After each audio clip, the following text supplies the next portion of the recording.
Selamat jumpa kembali dalam Renungan Harian Toraya edisi Minggu 21 November 2021.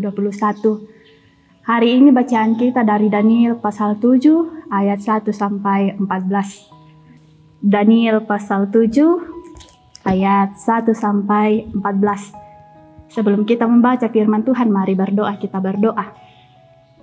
Terpujilah namamu Tuhan Allah pemilik kehidupan kami, untuk waktu yang masih Engkau anugerahkan kepada kami hingga pada saat ini. Saat ini ya Allah, kami akan membaca firman-Mu untuk menjadi pedoman dalam kehidupan kami. Berikan kami hikmat-Mu, biarlah dengan hikmat-Mu kami dapat memahami dan mengerti firman-Mu ini. Bersabdalah ya Tuhan, kami siap mendengarkan Engkau. Di dalam Yesus Tuhan kami berdoa. Amin. Daniel pasal 7 ayat 1 sampai 14. Firman Tuhan. Keempat binatang dan anak manusia. Pada tahun pertama pemerintahan Belsyazar Raja Babel, bermimpilah Daniel dan mendapat penglihatan-penglihatan di tempat tidurnya. Lalu dituliskannya mimpi itu, dan inilah garis besarnya. Berkatalah Daniel demikian, pada malam hari aku mendapat penglihatan, tampak keempat angin dari langit mengguncangkan laut besar, dan 4 binatang besar naik dari dalam laut, yang satu berbeda dengan yang lain. Yang pertama, rupanya seperti seekor singa, dan mempunyai sayap burung rajawali.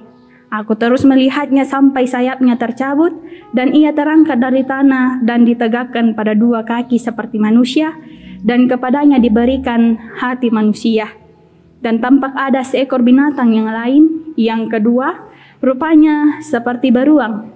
Ia berdiri pada sisinya yang sebelah, dan 3 tulang rusuk masih ada di dalam mulutnya, di antara giginya.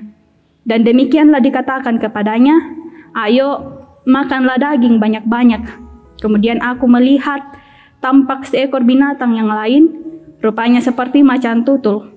Ada 4 sayap burung pada punggungnya. Lagi pula binatang itu berkepala 4 dan kepadanya diberikan kekuasaan. Kemudian aku melihat dalam penglihatan malam itu, tampak seekor binatang yang keempat, yang menakutkan dan mendahsyatkan, dan ia sangat kuat. Ia bergigi besar dari besi, ia melahap dan meremukkan, dan sisanya diinjak-injaknya dengan kakinya. Ia berbeda dengan segala binatang yang terdahulu. Lagi pula ia bertanduk 10.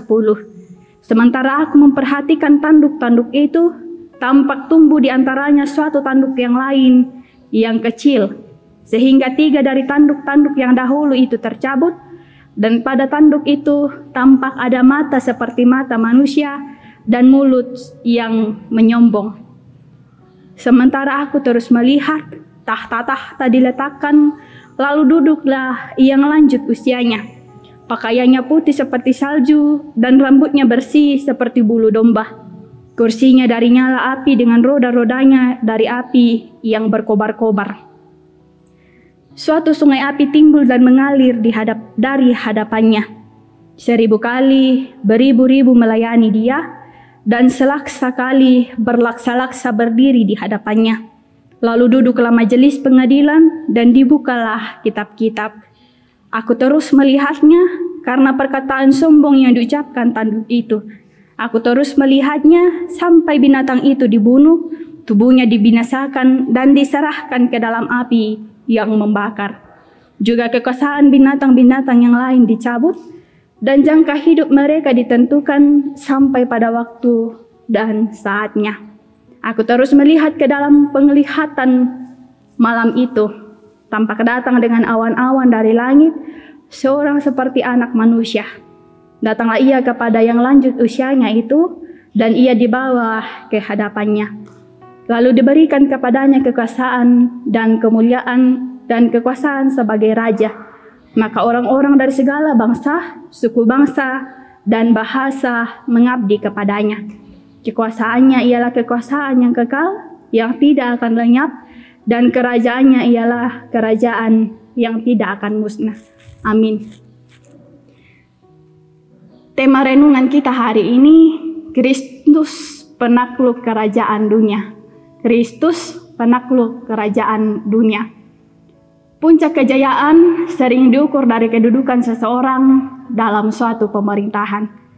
Bapak Ibu Saudara, menduduki pucuk pimpinan adalah sebuah kekuatan besar di mana seseorang dapat dengan leluasa menggunakan posisi tersebut untuk melakukan keinginannya.